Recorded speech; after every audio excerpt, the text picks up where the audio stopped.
எல்லாருக்கும் வணக்கம். எப்படி இருக்கீங்கன்னு கேட்க தோணுது, ஆனால் பார்க்குற சூழலை பார்த்தா கேட்க தோணலை. அதனால் எல்லாருமே ரொம்ப நல்லா இருப்போம்னு நம்புகிறேன். இங்கே வந்திருக்க விவிஐபி எல்லாருக்கும் வணக்கம். வணக்கம் மேம். சாரி, உங்களை நான் சரியாக கவனிக்காமல் போயிட்டேன். ரொம்ப மகிழ்ச்சியாக இருக்குது. இங்கே படம் பார்த்துட்டு நிறையா பேர் பேசினாங்க. நானும் படம் பார்த்தேன். அவங்களோட ஒரு 2 மாதத்துக்கு முன்னாடி பார்த்தேன். எனக்கு ரொம்ப பிடிச்சிருந்துச்சு, ரொம்ப நெருக்கமாகவும் இருந்துச்சு. இதை நான் பார்த்துருக்கேன். இந்த படத்தில் வர அத்தனை சீன்ஸும் நான் மட்டும் இல்லை, நீங்கள் எல்லாருமே பார்த்துருப்போம், கேட்டிருப்போம். சில இடங்களில் கேட்க முடியாமல் வந்திருப்போம், சில இடத்துல பார்த்தும் பார்க்காத மாதிரி வந்திருப்போம். அப்படித்தான் இந்த படம் ஃபுல்லாக இருக்குது. எங்கேயாவது ஒரு சில இடத்துல சொல்கிற விஷயத்த கொஞ்சோன்னு வேணால் கொஞ்சம் சினிமாத்தனம் கொஞ்சம் இருக்கும் இல்லையா, அங்கங்கே சின்னதாக இருக்கும் இல்லையா. மற்றபடி இது இங்கே நடக்கலை, இது இங்கே நான் பார்க்கல அப்படின்னு யாருமே இந்த படத்தை சொல்ல முடியாது. எல்லாருமே ரொம்ப ஈஸியாக கனெக்ட் ஆகுன்ற நம்பிக்கை எனக்கு நிறையாவே இருக்குது. ஏன்னா படம் ஃபுல்லாக அவளை சிரிக்க வச்சுருக்காங்க, அவளை கலலப்பாக வச்சுருக்காங்க படத்தை. அங்கங்கே நல்ல ஊமை குத்தா 2 குத்தா குத்துறாங்க. அது நாம் தான் புரிஞ்சுக்கிறணும். அப்படி தான் இருக்குது. ஒரு பெண்ணு தனக்கான உரிமையை எப்படி எடுத்துக்கிறேன்னா, ஒரு பெண்ணை யார் அவள் நினச்சா என்ன வேண்டாலும் பண்ணுவா அப்படின்னு பக்கமாக பஞ்சு டெய்லாக்லாம் பேசாமல் சூப்பராக நடித்து காட்டிட்டாங்க எல்லாருமே. ஒத்த உசுறு மொத்த குடும்பத்தை ஒரு ஆலமர வேறு மாதிரி எப்படி தாங்கி நிற்குது, அன்புன்னா என்ன, மரியாதைன்னா என்ன அப்படின்றத இதுக்கு மேலே சொல்லவே முடியாது. அவள் அழகாக சொல்லிட்டாங்க. எனக்கு இதை பார்க்குறப்ப எனக்கு எங்கள் அம்மா ஞாபகம் வந்துச்சு. இதுக்குள்ளே எங்கள் அம்மா அவளை இருக்குது. எங்கள் சின்ன வயசில் எங்கள் அம்மா மேடம் மாதிரி கொடுக்குற இடத்துல இருந்துச்சு. அப்புறம் எங்கள் அப்பானால எங்கள் அம்மா ப்ரொமோஷன் ஆகி வாங்குகிற இடத்துக்கு வந்துருச்சு.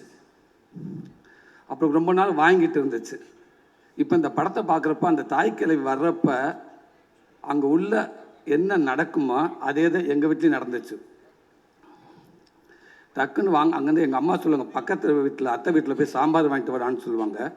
சாம்பார் வாங்க போவேன். அத்தை அம்மா சாம்பார் வாங்கிட்டு வர சொன்னாங்க, கொடுப்பு பாத்திரத்தை கொடுப்பு அப்படின்னு வாங்கினவங்க டக்குன்னு பாத்திரத்தை போட்டு எதிர்த்த மாதிரி உள்ளே போய் ஒழிஞ்சுக்கிடுவாங்க. ஏன்டா அந்த வட்டி கொடுத்தவங்க வந்துடுவாங்க. வந்தோடனே அவனு என் ஃப்ரெண்டு நிற்பேன், எங்கடா அவங்க அம்மான்னு அவங்க கேட்க, இவன் இல்லை எங்கள் அம்மா இல்லைன்னு சொல்லுவேன். நான் அவங்கள பார்த்த மாதிரியே நிற்பேன். அத்தை இருக்காங்க, அம்மா இல்லை, அத்தை இருக்காங்க, அவன் அம்மா இல்லை, அத்தை இருக்காங்க, அத்தை அம்மா சாம்பார் வாங்கிட்டு வர சொன்னாங்க, போட அத்தை அம்மா சாம்பார் வாங்கிட்டு வர சொன்னாங்க. அந்த அம்மா அப்படியே நின்றுக்கிட்டே இருக்கும். அவங்க என்னமோ என் நேரம் காலமோ தெரியல, கொடுத்துட்டு இப்படி வாங்க முடியாமல் போகிறேன் அப்படின்னு சொல்லிட்டு போயிடுவாங்க. இப்போ நான் எங்கள் வீட்டுக்கு போனேன், எங்கள் அம்மா அங்கே இருக்காது. சாம்பார் வாங்கிட்டு வர சொன்னேன் எங்கள் அம்மா இல்லை. எங்கள் அம்மான்னு பார்த்தா அதே மாதிரி எங்கள் அம்மா இப்போ இவங்க எங்கே நிற்கிறாங்க, அந்த பவுன் தான் இப்போ எங்கள் வீட்டில் நிற்கும். இப்போ எங்கள் அம்மா அந்த நெல் பானை கடையில் போய் உட்காந்துருக்கேன். அம்மா இப்போ கரெக்டாக என் ஃப்ரெண்டு அங்கே வருவேன், எங்கடா உங்கள் அம்மா, நான் எங்கள் அம்மா இல்லைண்டிவேன். அவன் அத்தை இருக்காங்க, அம்மா இல்லை, அத்தை இருக்காங்க, அம்மா இல்லை, அத்தை இருக்காங்க. கொஞ்ச நேரம் பேசிட்டு போயிடுவாங்க. இப்படி பல நாள் பல பானைக்கு நடுவில் ஒளிஞ்சிருந்து அவங்க வர்றப்ப அவங்க பதறத, அவங்க போராடி அதே மீறி அந்த வாழ்க்கையை எப்படி மீட்டு எடுத்துகிட்டு வராங்கன்றத பல தாய்மார்களை இந்த மேடம் மூலமாக நான் பார்த்துருக்கேன். இப்படி படத்தை கொடுத்ததுக்கு உண்மைக்கு ரொம்ப சந்தோஷம். எல்லா விதத்திலும் எல்லாருமே படம் பார்த்துட்டோம். கண்டிப்பாக இந்த படத்தை யாருமே தவற விடாதீங்க. தம்பி சிவகுமார் ஒரு அற்புதமான ஒரு வார்த்தை சொன்னேன். உண்மைக்கு இந்த கிழவிகள் முன்னாடி 100-150 பேர் இருப்பாங்க. எங்கள் அப்பா தான் அம்மாச்சிமாருங்க. இன்றைக்கி 150 100 ஆகி 175 ஆகி 60 ஆகி 30 ஆகி இப்போ என்ற மாதிரி இருக்குது. ஊருக்கு 2 பேரை கூட்டிகிட்டு வராங்க. நான் தான் அப்பப்போ என் ஃப்ரெண்டுக்கிட்ட சொல்லுவேன், தம்பி இன்னும் கொஞ்ச நாளைக்கு அப்புறம் இந்த அப்பத்தாமல் இருக்க மாட்டாங்க பாவம். அப்போ பாருங்கள் எல்லாம் யோசிப்பாங்க, இப்படித்தானே இருக்கும். இப்போ அட்மாஸ்பியருக்கு ஒரு கிளவி வேணும், ஒரு அப்பத்தா வேணும், இல்லை 2 டைலாக் பேசணும், கண்டிப்பாக கிடைக்காது. ஆட்டிப்பாங்க போய் தண்டேட்டில் செய்ய கொடுத்துருப்பாங்க. ஏன்னா எப்படி தண்டேட்டி இந்த வாங்கிட்டு சார் ஒரு 10 தண்டேட்டி செய்ய சொல்லியிருக்கோம் அப்படின்னு சொல்லுவாங்க. அப்படி தான் இருக்குது. ஏன்னா இந்த அப்பத்தான் போயிடுச்சு. இன்னி வரவங்களும் எப்படி அப்பத்தா பார்க்க முடியும்? 80 வயசானே டைட்டாக ஜீன் போட்டு தான் இருப்பாங்க எல்லாருமே. கண்டிப்பாக யாரையும் இந்த மாதிரி இதெல்லாம் பார்க்குறது கஷ்டம். அந்த அப்பத்தாவங்களை இருக்கிறப்பவே அழகாக கொண்டாடிட்டீங்க. கொண்டாடி மகிழ்ந்துட்டேங்க. இந்த நாடே கொண்டாடணும். என்னை பற்றி அப்பத்தாக்களா அம்மாச்சிகளா உண்மைக்கே அந்த தம்பி மூலமாக உங்களுக்கு இப்படி ஒரு படத்தை கொடுத்ததுக்கு ஒரு பெரிய நன்றி தம்பி. ரொம்ப சூப்பராக இந்த படத்துக்குள்ளே எல்லாமே சொல்லிட்டீங்க. ரைட்டிங் ரொம்ப பவர்ஃபுல்லான ரைட்டிங் தம்பி. அதை ஜாலியாக அசால்ட்டாக சொல்லிட்டு போயிட்டு கடைசியாக ஒரு விஷயம் சொல்கிறீங்க பாருங்கள், அது மிகப்பெரிய தைரியம் வேணும் தம்பி, மிகப்பெரிய ரைட்டிங் தம்பி. அது கண்டிப்பாக அதை நீங்கள் எழுதுகிறப்போ உங்களுக்கு நிறைய கேள்விகள் எழும்பியிருக்கும். ஏன் இதை இங்கேருந்து பார்க்கக்கூடாது, ஏன் இது இந்த பார்வையிலேருந்து பார்க்கக்கூடாது, அப்போ இப்படி ஒரு கேள்வி ஒரு சொசைட்டியில் கண்டிப்பாக எல்லாமே டிஸ்கஸ்லாம் இருந்திருக்கும். அதெல்லாம் மீறி இதுதான் ஒரு கீழ்கோர்ட்டு மேற்கோர்ட்டு ஹைகோர்ட்டு சுப்ரீம் கோர்ட்டுன்னு சொல்லிட்டு ஒரு ஜட்ஜஸ் கூட ஒரு விஷயத்த சொல்கிறதுக்கு அவ்வளோ யோசிச்சு சொல்கிற ஒரு சூழலில் ஒரு கண்டென்ட்டை அசால்ட்டாக அப்படி ஈஸியாக லெஃப்டில் சொல்லிட்டு போயிட்டேங்க. ஒரு ஒரு ஒரு அப்பத்தால வச்சு ஒரு பையனை வச்சு அப்படி லெஃப்ட்டில் தட்டி போயிட்டேங்க. இது தாண்டா போடா, அவளுக்கான உரிமை அவள் தாண்டா எடுப்பா அப்படின்னு சொல்லிட்டு போயிட்டேங்க. மிகப்பெரிய ரைட்டிங் தம்பி, வாழ்த்துக்கள் தம்பி, வாழ்த்துக்கள். நீங்கள் எப்போவுமே நல்லா இருக்குங்க தம்பி. உங்கள் சாமி இருக்காங்க, அப்பா அம்மா அவங்க ஆசீர்வாதத்தோடு நீங்கள் எப்போயுமே நல்லா இருங்க. அதையும் தாண்டி இன்றைக்கி உங்களுக்காக இத்தனை இயக்குநர்கள் பாருங்கள், எவ்வளோ இயக்குநர்கள் இத்தனை பேர் உங்களை பற்றி பேசுகிறாங்க. ஒரு புதிய இயக்குனருக்கு இவ்வளோ பெரிய ஒரு விஷயம் கிடைக்கிறது சாதாரண விஷயம் இல்லவே இல்லை. வாழ்த்துக்கள், நீங்கள் எப்போயுமே நல்லா இருப்பீங்க மேடம். உங்களுக்கு என்னால் வாழ்த்துன்னு சொல்ல முடியாது மேடம். மிக பிரமாதம் மேடம், மிக பிரமாதம், சூப்பராக நடிச்சிருக்கீங்க அப்படின்னு சொல்கிறத விட இந்த 48 வருஷத்தோட அனுபவம் தான் மேடம். அது 48 வருஷம் அனுபவத்தை தான் மேடம் நீங்கள் கொடுத்துருக்கீங்கன்னு நான் நினைக்கிறேன். நான் சமீபத்தில் இந்த மாதிரி கொஞ்சம் வருஷத்துக்கு முன்னாடி இப்படி ஒரு போஸ்ட்டை பார்த்து பயந்தது வந்து அபய் சண்முகி. அந்த போஸ்ட்டை பார்த்துட்டு யார் கமலஹாசன் சாரா, இல்லைடா ஏதோ கிளவிடா, கமலஹாசன் தான் கேட்ட போட்டு இல்லை இப்படி டிஸ்கஷன் நடந்திருக்கு கிராமங்கள் நாளாக இருந்தது. அதுக்கப்புறம் எனக்கு சமீபத்தில் இந்த போஸ்ட்டை பார்த்துட்டு ராதிகா மேடம் தானா, இல்லைங்க ராதிகா மேடம் அப்படின்ற அளவுக்கு அப்படி ஒரு கெட்டப் யார் வேண்டாலும் மேக்கப் போட்டுடலாம் மேடம். ஆனால் அந்த மேக்கப்புக்கு உண்மையாக நடிக்கிறது ரொம்ப கடினம் மேடம். அதை ரொம்ப முழுமையாக சூப்பராக பண்ணியிருந்தீங்க மேடம். கலைப்பதில் சொல்லிக்கிட்டே இருப்பார் வந்து அடிக்கடி மாமன் ஷூட்டிங்கில் வந்து, இல்லை இப்படி ஒன்று போயிட்டுருக்குது சூப்பராக இருக்கிற படம் ரொம்ப நல்லா வருது, ராதிகாவும் அசத்துறாங்கன்னு சொல்லிட்டு இருப்பார், பாலாவும் சொல்லிக்கிட்டே இருப்பாப்புல. ரொம்ப சந்தோஷம் நீங்கள் இப்படி கேரக்டர் எடுத்து நடித்ததுக்கு.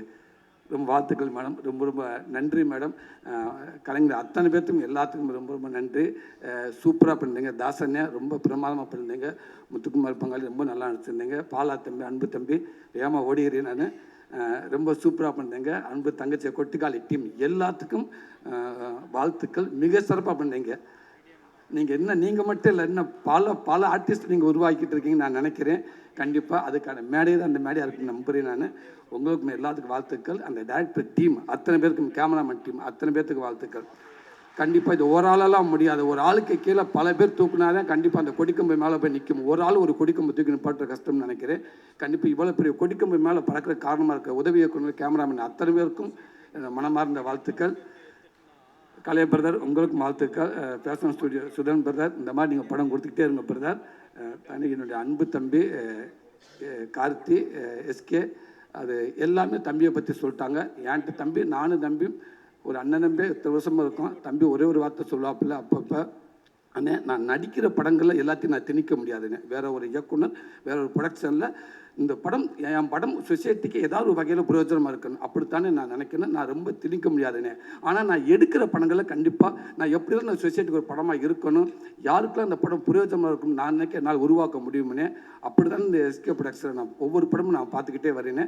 கண்டிப்பாக கொஞ்ச நாளைக்கு அப்புறம் திரும்பி பார்க்கப்ப, நாளைக்கு என் பிள்ளை இருக்கப்ப எங்கள் அப்பா எங்கள் கம்பெனியில் என்ன படம் பண்ணான்னு ஆணித்தனமாக நெஞ்சு நிமித்தி சொல்லணும். எங்கள் கம்பெனியில் இப்படி படங்கள் தாண்டா நாங்கள் எடுத்தோம், எங்கள் அப்பா இப்படி தான் படம் எடுத்தார் அப்படின்னு சொன்னால் அதை உருவாக்கிட்டு இருக்க தம்பி. இன்னும் பல தலைமுறை ஈரா சரவணன் என்ன சொல்கிற மாதிரி இன்னும் பல தலைமுறைக்கு இந்த பேர் எடுத்துகிட்டு போயிட்டே இருப்பாங்க தம்பி. இந்த எஸ்கேன்ற பேர் அவளை ஈஸியாக லேசாக கூட மங்கள கூட ஆகாது தம்பி. அது இது பிரகாசமாக ஆகிட்டு போயிட்டே இருக்குன்னு தம்பி. அதுக்கு அத்தனை பேர் இருப்பாங்கன்னு நினைக்கிறேன் தம்பி. இந்த படம் மக்கள் மத்தியில் போய் பெருசாக சேரணும்னு நினைக்கிறேன். நான் எங்கள் அம்மாட்ட சொல்லிட்டு வந்திருக்கேன், இந்த படத்தை என் குடும்பம் எல்லாமே கண்டிப்பாக ஒரு ஷோ போனாலும் பேலன்ஸ் 10 பேராது இருப்பாங்க எங்கள் வீட்டில். மொத்த குடும்பத்தை அந்த படத்தை நான் காட்டுன்னு சொல்லியிருக்கேன். எல்லாருமே பார்ப்பாங்கன்னு நினைக்கிறேன். ஒரு நல்ல படம் கொடுத்தோம்னு நம்பிக்கை எனக்கு நினைக்கிறேன். அத்தனை பேருக்கு வாழ்த்துக்கள். நன்றி.